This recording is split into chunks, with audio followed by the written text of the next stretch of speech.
kāpēc Volvai var izbeigties DPF filtrs un kā izskatās beigts DPF filtrs? Skatieties, pirmais. Parādīt man, kāpēc viņš varētu būt beigts DPF filtrs. Kāds iemesls?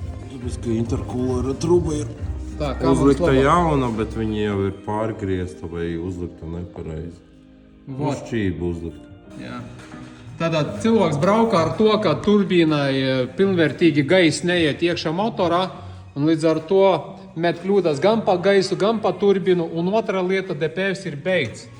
Skatieties, kā izskatās DPF. Tāks. Pilnībā liela plaisa.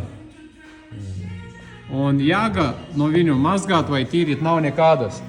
Tiks tagad demontēts kvēm filtrs, sakārtosim arī trūbas, saspiedīsim pa jaunam. Un varēs tālāk turpināt mašīna līdz 13. gada, tā kā problēma ar skati nākošajam gadam nebūs. Sodri pilnībā viss ir melns ar sodriem, protams.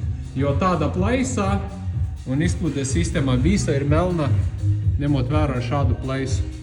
Tā kā tā, ar Volvo var būt šita un vēl ne tikai ar Volvo.